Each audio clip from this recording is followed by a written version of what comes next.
मिहीरच्या लग्नानंतर सहज म्हणून शरद आणि प्रज्ञा भेटायला घरी आले होते. मिहीरच्या लग्नाच्या वेळी मंगेश शरदशी खूप वेडवाकडं काही बोलला नाही. म्हणून शरदला वाटलं की मंगेशचा स्वभाव आता बदलला असेल. म्हणून ती दोघं घरी आली. कितीतरी वर्ष झाली म्हणजे शरदचं लग्न झालं आणि तो वेगळा राहू लागला. मंगेशचं विचित्र वागणं, सतत काहीही कारण नसताना शरदला, प्रज्ञाला, इंदिरेला टोमणे मारणं चालू असायचं. इंदिरा शांत असायची, पण प्रज्ञा कशी शांत राहील? त्रास सहन करण्याची एक मर्यादा असते. गंमत म्हणून बोलताना भान राखलं पाहिजे, हे मंगेशला कधी कळलंच नाही. म्हणूनच शरद वेगळा राहू लागला. शरद काका मिहीर आणि मेघनाचे लाडके असल्याने दोघंही वेळ काढून काकांकडे जात. शरद आणि प्रज्ञाला मूलबाळ नसल्याने मिहीर मेघनावर त्या दोघांचं जीवापाड प्रेम होतं. आज शरद आणि प्रज्ञा आले तेव्हा इंदिरा तिच्या बगीचात काम करत होती. दाराची बेल वाजलेली इंदिरेला ऐकूच आली नाही. दार मंगेशनीच उघडलं. दार इंदिरा उघडेल अशी दोघांची कल्पना होती. एकदम मंगेशला समोर बघून दोघंही बावचाळले. या, आज कसे उगवलात? मंगेशच्या कुचकट बोलण्याकडे लक्ष न देता शरद म्हणाला. सहज आलो. म्हटलं लग्नाची धावपळ आता संपली असेल तर निवांत भेटायला जाऊ म्हणून आलो. कशाकरता भेटायचं आहे निवांत? निवांत या शब्दावर मंगेशनी जोर दिला. सहज. सहज कोणी कोणाला भेटायला येत नाही आणि निवांत तर मुळीच नाही, मंगेश म्हणाला. आता शरदला राग आला. माझं काहीही काम नाही तुझ्याकडे तर मुळीच नाही. तुझ्याशी निवांतपणे बोलायला मी या जन्मात येणार नाही. मग का आलास? मी वहिनीला भेटायला आलो आहे. तिच्याशी काय काम आहे? प्रत्येक वेळी काम असेल तरच भेटायचं असं नसतं. हो, मग सख्या भावाला विनाकामाचा भेटायला येत नाहीस. वहिनीला कशाला भेटायला येतोस? मंगेश स्पष्ट बोल. हे घर माझं आहे. इथे मी म्हणेन तेच लोक येऊ शकतात. दोघांच्या वादावादीमध्ये प्रज्ञा घाबरून उभी होती. इंदिरा बगीच्यातून आत येत असताना तिच्या कानावर ही वादावादी आली. मंगेशचं शेवटचं वाक्य ऐकताच ती कडक शब्दात म्हणाली, हे घर माझं पण आहे, हे विसरताय तुम्ही. शरद भाऊजी या घरी कधीही येऊ शकतात. त्यासाठी तुमच्या परवानगीची गरज नाही, हे कायम लक्षात ठेवायचं. इंदिरेचा आवाज, चेहऱ्यावरचे भाव बघून शरदला आश्चर्य वाटलं. या भाऊजी, ये ग प्रज्ञा, बसा. इंदिरा सोफ्याकडे बोट दाखवत दोघांना म्हणाली. शरद म्हणाला, असू दे वहिनी, आम्ही निघतो. का, निवांत बोलायला आला होतास ना वहिनीशी? मंगेश शहाणीपणे म्हणाला. तुझ्या डोक्यात विचित्र किडे फिरतात आणि म्हणून थांबत नाही. चल प्रज्ञा. प्रज्ञा उठली. थांबा भाऊजी. ज्या माणसाला नात्यांमधील पावित्र्य कळत नाही त्या माणसाला समजवण्यात काही अर्थ नसतो. तुम्ही बसा. असं करू, आपण स्वयंपाकघरात बसूया. मी तुम्हा दोघांसाठी खायला करते, चला. एवढं बोलून इंदिरा स्वयंपाकघरात आली. पाठोपाठ शरद, प्रज्ञा पण आले. वहिनी, या मंगेशच्या डोक्याचं काय करावं कळत नाही. तुम्ही कसा इतकी वर्ष संसार केला त्याच्याबरोबर. दुसऱ्यांनी डोकं कसं वापरायचं हे त्यांनी ठरवायचं. आपण आपलं डोकं शाबूत ठेवायचं. आयुष्यभर ज्या प्रकारे त्यांनी त्यांचं डोकं वापरलं त्यात हे असेच विचार येणार. चांगल्या विचारांना त्यांच्या डोक्यात जागा नाही. तुम्ही त्यांच्या बोलण्याचा वाईट वाटून घेऊ नका. कढईत रवा परतत इंदिरा बोलली. वहिनी, पण हे अति होतंय. एखाद्या गोष्टीकडे दुर्लक्ष तरी किती करणार?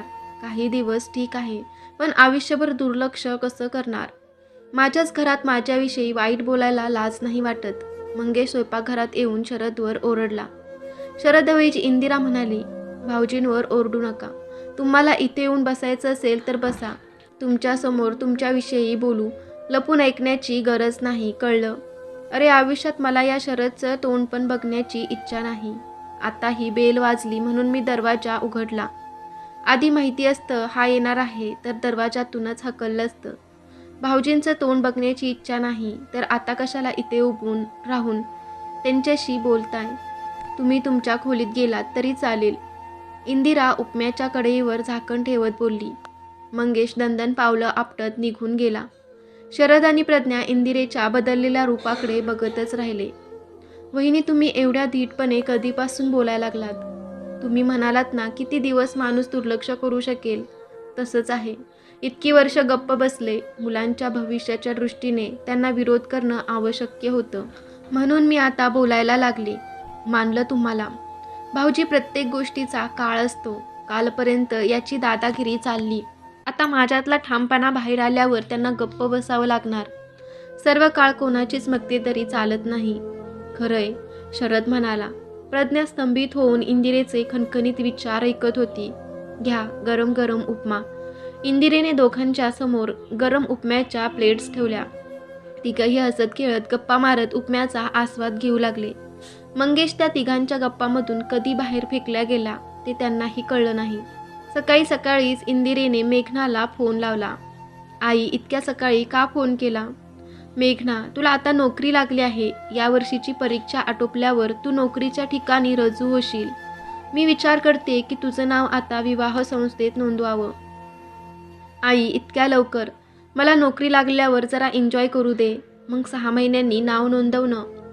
मेघना, विवाह संस्थेत नाव नोंदवलं की लगेच लग्न जमत नाही. अशी केस लाखात एक असते. स्थळ बघता बघता कधी 2-3 वर्ष उलटतात कळत नाही. पण आई, काही आई वगैरे चालणार नाही. मी तुझं नाव नोंदवते. तुझे फोटो पाठव, म्हणजे ते अपलोड करीन. ए आई, प्लीज ऐक ना. मेघना, तू कुठे जमवलं आहेस का? तसं असेल तर सांग, मग नाव नोंदवत नाही.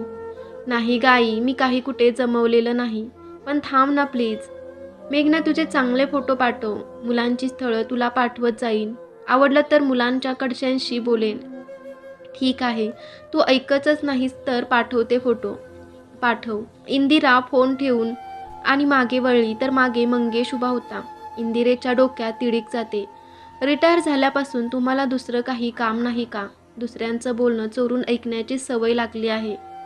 तू वागतेसच तशी. आजकाल काय करते ते सांगत नाही. माझी परवानगी घेत नाही, म्हणून तुझ्यावर लक्ष ठेवावं लागतं. तुझं बोलणं चोरून ऐकावं लागतं. लक्ष ठेवण्यासारखं असं वेडवाकडं मी वागत नाही. मी स्वतःसारखं मला समजू नका. म्हणजे काय म्हणायचे तुला? मंगेशनी चिडून विचारलं. मला तोंड उघडायला लावू नका. इंदिरा जरा वरच्या पट्टीत बोलली. बोल ना बोल, काय बोलायचंय ते? मंगेश बोलला. मला माझं तोंड खराब करायचं नाही. ते सगळं बोलून इंदिरा म्हणाली. इंदिरा एवढं बोलून बाहेर जाऊ लागली. तसं तिला अडवत मंगेश म्हणाला. तुझं तोंड कशाला खराब होईल? साधी भोळी असण्याचा आव नको आणू. मी साधीच आहे, भोळी नाही, आणि मूर्ख तर त्याहून नाही. मग सांग ना, फोनवर कोणाशी बोलत होती? मी कशाला सांगू? मला सगळं समजतंय. समजतंय ना, मग कशाला विचारताय? मी गप्प राहतो म्हणून फार आचरटपणा करू नको, कळलं? आचरटपणा कोणी केला आयुष्यभर ते आठवा, मग मला म्हणा. सांग ना, मी काय आचरटपणा केला? माझं तोंड उघडायला लावू नका.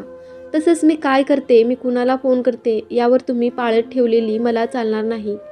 इंदिरा हे बोलताना तिच्या लक्षात आलं की फोनची बॅटरी संपत आली आहे. तिने फोन लगेच चार्जिंगला लावला. कारण मेघनाने फोटो पाठवली की ते फोटो आणि तिची माहिती विवाह संस्थेच्या वेबसाईटवर तिला टाकायची होती.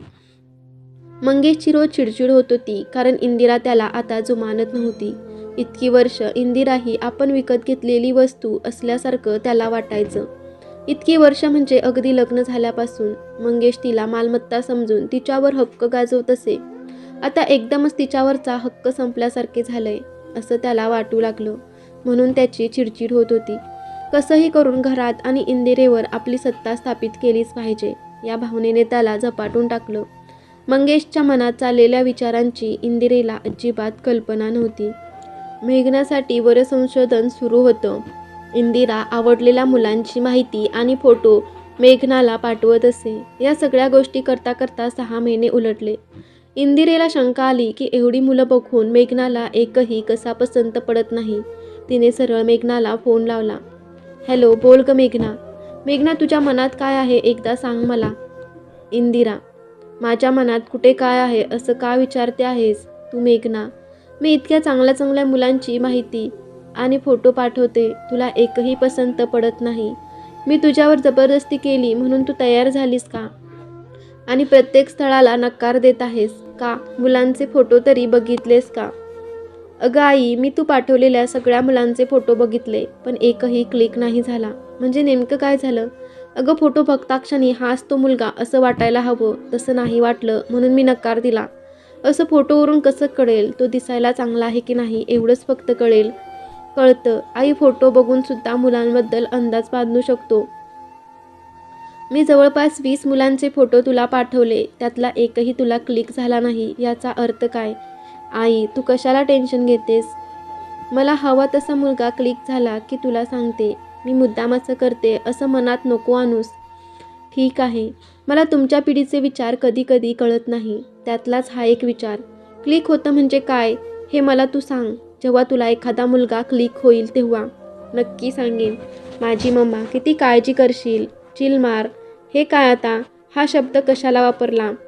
आई, आमच्या पिढीत हा शब्द पॉप्युलर आहे. कोणी टेन्शनमध्ये आलं की आम्ही असं म्हणतो.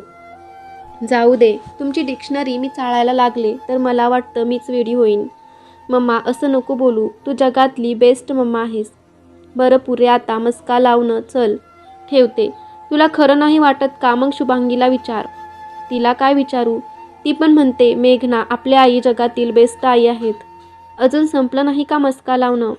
नाही गाई, मी खरंच सांगतेय. शुभांगीला पण खूप कौतुक आहे तुझं. बरं. हसतच इंदिरा म्हणाली आणि फोन ठेवला. फोन ठेवल्यावर तिला तिथं मंगेश असणं अपेक्षित होतं. कारण नेहमीच तो तसा असायचा. पण आज नव्हता. इंदिरेला आश्चर्य वाटलं. तिनं कॅम्प्युटर उघडला आणि विवाह संस्थेची साईट उघडली. काही मुलांचे फोटो बघून ते मेघनाला पाठवायचे होते. इंदिरा स्थळ बघत असतानाच प्रज्ञाचा फोन येतो. बोल ग प्रज्ञा, इतक्या सकाळी सकाळी फोन केला. वहिनी कामात आहात का? अगं कामात म्हणजे विवाह संस्थेची साईट उघडून बसली आहे. सध्या मेघनाचं लग्न हेच महत्त्वाचं काम आहे. मला एक स्थळ सुचवायचं होतं. अगं मग सांग ना. मी ज्या महिला मंडळात जाते तिथल्या मैत्रिणीने हे स्थळ सुचवलं आहे. काय करतो मुलगा? मुलगा इंजिनियर आहे. त्याला एक भाऊ आणि एक बहीण आहे. वडील बँकेत होते. मागच्या वर्षी रिटायर झाले. अच्छा, तू मला मुलाची सगळी माहिती आणि फोटो पाठव. मी बघते आणि मेघनाला पाठवते. चालेल, मी तुम्हाला लगेच पाठवते. प्रज्ञाने फोन ठेवला. इंदिरा पुन्हा स्थळ बघू लागली. तेवढ्यात तिच्या फोनमध्ये मेसेज टोन झाला. इंदिरेने मोबाईल बघितला तर प्रज्ञाने मेसेज पाठवला होता. मेसेज उघडून इंदिरेने मुलाची माहिती आणि फोटो बघून नंतर मेघनाला पाठवला आणि स्वतःशीच म्हणाली, बघू हा मुलगा मेघनाला क्लिक होतो का? आणि हसली. प्रज्ञाने सुचवलेले स्थळ इंदिरेला चांगलं वाटलं. पण मेघनाला काय वाटतं हे महत्त्वाचं आहे. इंदिरा मेघनाच्या फोनची वाट बघत असतानाच मेघनाचा फोन आला. हॅलो, बोल मेघना. आई, आत्ता तू जे स्थळ पाठवलं ते मला क्लिक झालं. अरे वा, मला आज खूप रिलॅक्स झाल्यासारखं वाटतंय. काय गाई? अगं खरंच. तुला त्या मुलाची प्रोफाईल फोटो आवडला आहे? हो. मग मी त्याच्या घरी फोन करते. आई, पहिले चॅट करू दे, एकदम भेटायला नको. बरं ठीक आहे. त्यांना आधी तुझा फोटो माहिती पाठवावी लागेल आणि मुलाला तुझी प्रोफाईल फोटो पसंत पडला तर गोष्ट पुढे सरकेल. कळलं? हो, पण आधी चॅटिंग. आम्ही दोघं एकमेकांबरोबर कम्फर्टेबल आहोत की नाही हे दोघांनाही कळू दे, मग भेटू. ठीक आहे, मी उद्या फोन करीन. आई, त्यांच्याकडून होकार नकार येईपर्यंत दुसरी स्थळ बघू नको. अगं बाई, एवढं आवडलं हे स्थळ. आई, तू फारच करते. काय करते असं म्हणून इंदिरा हसायला लागली. तशी मेघनालाही हसू यायला लागलं. मेघना ठेवते फोन आणि काकूला सांगते. हो. इंदिरा फोन ठेवते. लगेच ती प्रज्ञाला फोन लावते. हॅलो, बोला वहिनी. अगं आत्ताच मेघनाचा फोन होता. तिला हे स्थळ आवडलं आहे. आता उद्या सकाळी त्यांना फोन करते. त्यांचा नंबर माहितीमध्ये आहे. हो, दिला आहे नंबर. तुमचं काय बोलणं होईल ते सांगा. हो, तुला लगेच सांगीन. एक मुलगा मेघनाला क्लिक झाला हे ऐकून मलाच बरं वाटलं. सुरुवात झाली, पुढे बघू. बाकी ठीक ना सगळं? हो वहिनी, ठीक. मी उद्या सज्जनगडावर चालले आहे. हो का? शिबिर आहे 8 दिवसांचं. भाऊजींचं जेवण वगैरे? ते खानावळीत जेवतील. इकडे या असं म्हणू शकत नाही. मी त्यांना म्हणाले आधी वहिनींकडे जा, तर म्हणाले नको. त्या मंगेशचं कधी काय बिनसेल सांगता येत नाही. त्यापेक्षा मी खानावळीत जेवीन. भाऊजींचं बरोबर आहे, म्हणून मी आग्रह करत नाही. तुम्ही काही वाटून घेऊ नका वहिनी, हे जेवतील खानावळीत. ठीक आहे. उद्या कधी चाललीस? उद्या सकाळीच निघू, म्हणजे रात्रीपर्यंत पोहोचू. येणार कधी आहेस? 8 दिवस शिबिर आहे. समारोप झाला की लगेच निघू. ठीक आहे, आलीस की कळव. हो, कळवते. ठेवते फोन. हो. 8 दिवस छान घरी जेवायला सोय असताना मंगेशच्या स्वभावामुळे शरद येणार नाही याचं इंदिरेला वाईट वाटलं. मंगेशचं जसं वय वाढलं तसा त्याचा स्वभाव मवाळ व्हायच्याऐवजी आणखीनच तिरसट झाला आहे हे इंदिरेच्या लक्षात आलं. मंगेशचा स्वभाव बदलेल अशी आशा करणं चुकीचं आहे. आता त्याच्या स्वभावाकडे फार लक्ष द्यायचं नाही असं इंदिरेने ठरवलं. मेघनाचं लग्न इथे ठरून जावं आणि असं इंदिरेला वाटलं. मेघनाला मुलगा आवडलेला दिसतोय. मुलालाही मेघनाचा फोटो आणि माहिती आवडू दे अशी तिने देवाजवळ प्रार्थना केली. मिहीरचं सगळं व्यवस्थित चालू आहे. बाळाची चाहूल कधी येतं बघायचं. त्यांना मुलासाठी सारखं म्हणायचं नाही हे इंदिरेने ठरवलं होतं. मंगेशला कशातच इंटरेस्ट नव्हता. त्याचं घरातील अधिपत्य कमी होत चाललेलं असल्याने तो अस्वस्थ होता. घरात आपलं स्थान पूर्वीसारखं निर्माण करण्यासाठी काय करावं लागेल याचा तो विचार करत होता. इंदिरेला मंगेशच्या मनातील खळबळ कळली नाही. त्यांच्या घरात सध्या शीतयुद्ध सुरू होतं. हे कोण थांबवेल हे कोणीच सांगू शकणार नाही. तर मित्रांनो, आत्तापर्यंतची कथा कशी वाटली कमेंट करून नक्की कळवा. आवडल्यास लाईक करा. असेच नवीन नवीन गोष्टी ऐकण्यासाठी आपल्या चॅनेलला सबस्क्राईब करा. धन्यवाद.